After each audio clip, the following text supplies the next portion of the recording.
And we'll have even more to say about that. Now, we also saw in chapter 5 that besides polynomials, besides matrices, there are other things that are a vector space. And we even saw that functions could be a vector space. And so we're going to talk about C2. C is for continuous, not cookie, but continuous. And the 2 tells us that these are twice differentiable functions where their domain is from negative infinity to infinity. And if we're including standard operations, this is in fact a vector space. So a vector might be x squared, another vector might be the function e to the x. Now, this gets a little bit harder because we're dealing with functions, but we can still find a way to test if they are linearly independent or not. And a guy by the name of Wronskian actually came up with that method. So how do we find the Wronskian for a set of functions? Well, we take in list the functions themselves. And if we have the 2 functions, it would just be f of x and g of x. And we would then take their derivatives and create a matrix out of them and do the determinant. If the determinant is not identically equal to 0, in other words, not always 0, then they are linearly independent vectors, even though they're actually functions. Okay.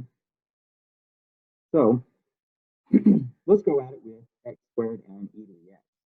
So if we do that, x squared and e to the x, the grade would be 2x and e to the x. So our determinant would be AD minus BC, x squared e to the x, minus 2x e to the x, which is x e to the x times x minus 2.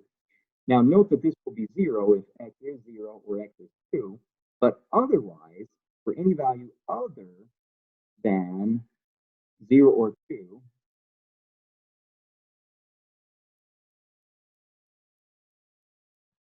our determinant will be non-zero. So we can find some values that make the determinant non-zero. Therefore, these 2 vectors, x squared and e to the x, are linearly independent.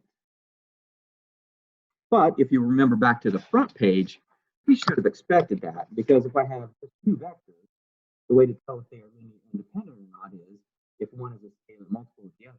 And certainly, x squared is not a scalar multiple of the x. We can extend this to the Wronskian for 3 functions. We just have to make a 3 by 3 matrix. So we can do it determinant. Let's set this up, and then I'll let you. Well, actually, we can do this. I think we've got enough time. So, are these vectors linearly independent?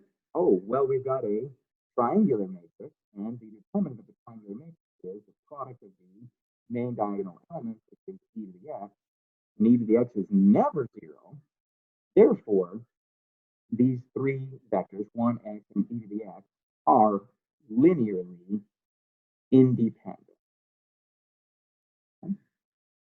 What I want you to do now is check on these guys right here, x sine of x and cosine of x. Check to see if those vectors are linearly independent or not. And the last thing that I'll mention here is if the Wronskian turns out to be 0, then our little check, so if Wronskian is always equal to 0 for all values of x, we call that identically equal to 0, then our check fails, and we have to check another way to see if our vectors are linearly dependent or not. So go ahead and solve this Wronskian. We'll pause here and come back in just a second. Okay, let's finish up section 5.3 here. And I finished up my determinant here. I took the derivatives of the functions. I did a cofactor on the first column because that involves a 0. So we did x, cross out row and column, and the determinant of that would be, the submatrix would be negative cosine squared minus sine squared, which according to a trig identity is -1. Doing the next column down, we get this guy right here, and We get negative sine x cosine x minus negative sine x cosine x, so that will go to 0. And so we get our determinant is negative x, which is not always equal to 0. So these three vectors are linearly independent. Okay, make sure you join us next time for section 5.4.